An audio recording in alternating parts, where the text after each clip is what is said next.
প্রায় ছেলেরা ফর্সা মেয়ে খোঁজে, তারা কালো মেয়েকে বিয়ে করতে চায় না। কিন্তু এখানকার দাদা ভাইরা জানি অনেক ভালো, এরা ফর্সা কালো বিচার করে না, বাবা মা যেটাকে পছন্দ করে দেয় সেটাকে বিয়ে করতে রাজি হয়। কিন্তু আমাদের ওখানকার ছেলেদের কথা কি বলবো, ও মা ওরা কালোকে বিয়ে করতে চায় না। সেই সম্পর্কে একদম নিত্য নতুন কালাম আমারই লেখা গজল পরিবেশন করছি, তো আপনারা মনোযোগ দিয়ে শুনবেন। মেয়ে কালো বলে কি বিয়ে হবে না, মেয়ে কালো বলে কি বিয়ে হবে না, তাহলে কালো মেয়েরা কি বাড়ি বসে থাকবে? খোদা জানে কোথায় তার ঠিকানা, খোদা জানে কোথায় তার ঠিকানা। মেয়ে কালো বলে কি বিয়ে হবে না, মেয়ে কালো বলে কি বিয়ে হবে না, খোদা জানে কোথায় তার ঠিকানা, খোদা জানে কোথায় তার ঠিকানা। সেই কালো মেয়েটির দেখাশোনা এলো, ছেলের বাপ মেয়েকে পছন্দ না হলেও হ্যাঁ বলে পনের টাকা নিতে চায়। কিন্তু আমরা জানি যে পনের টাকা নেওয়া হারাম এবং পনের টাকা দেওয়াও হারাম। কিন্তু তৎসত্ত্বেও সেই ছেলের বাবা ৩-৪ লক্ষ টাকা দাবি করে এবং সাথে বাইক নিতে চায়। তো সেই সম্পর্কে অতি মূল্যবান কথাই কবি লিখছে, যদি আসে দেখা শোনা পনের দাবি ছাড়ে না, আর পন্না ওই দিলে বিয়ে করতে যে চায় না। জানি মোরা সবাই হারাম যে ওটায়, জেনে শুনে তবু পঞ্চে নেওয়া যায়। ৩-৪ লক্ষ টাকা দাবি দেখো না, ছেলের বাবার ৩-৪ লক্ষ টাকা দাবি দেখো না, সাথে বাইক নিতে যে ছাড়ে না, সাথে বাইক নিতে যে ছাড়ে না। মেয়ে কালো বলে কি বিয়ে হবে না, মেয়ে কালো বলে কি বিয়ে হবে না, খোদা জানে কোথায় তার ঠিকানা, খোদা জানে কোথায় তার ঠিকানা।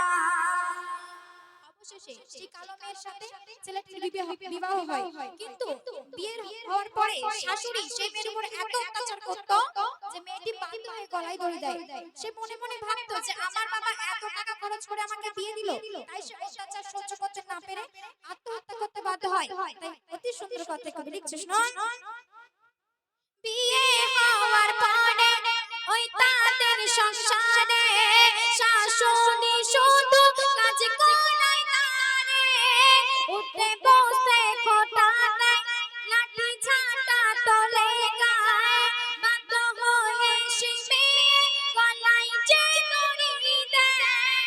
মা ছেলে তখন কি খুশি দেখো না, মা ছেলে তখন কি খুশি দেখো না, সবার সামনে কাঁদে মায়া কান্না, সবার সামনে কাঁদে মায়া কান্না।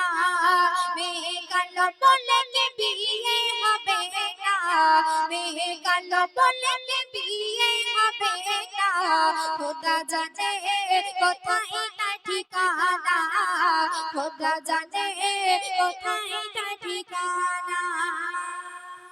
শেষ ছন্দে তো আমাদের এটা মনে রাখতে হবে যে ফর্সা এবং কালো দুটোই কিন্তু আল্লাহর সৃষ্টি, তাই কালো বলে ঘৃণা করা চলবে না। জন্ম মৃত্যু নিয়ে এর সবই আল্লাহর হাত। তাই শেষ ছন্দে কবি লিখছে, শুনুন। শোনো গো মা বাবা, ফর্সা কালো খোদার সৃজন, তাই কালোকে তুমি করো না অপমান। শাশুড়ি মায়ের মতন করো তাকে যতন, আর বৌমা মেয়ের মতন করো তাকে আপন। সানিয়া পারভিন বলে শোনো না, সানিয়া পারভিন বলে শোনো না, কি বলে? মিলে মিশে দুনিয়াতে চলো না, মিলে মিশে দুনিয়াতে থাকো না। মেয়ে কালো বলে কি বিয়ে হবে না, মেয়ে কালো বলে কি বিয়ে হবে না, খোদা জানে কোথায় তার ঠিকানা, খোদা জানে কোথায় তার ঠিকানা। মেয়ে কালো বলে কি বিয়ে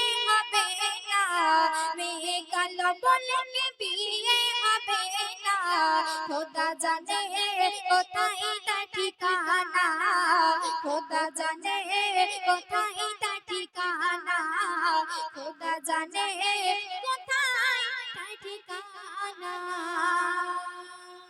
শুনে তো এখন আপনাদের সম্মুখে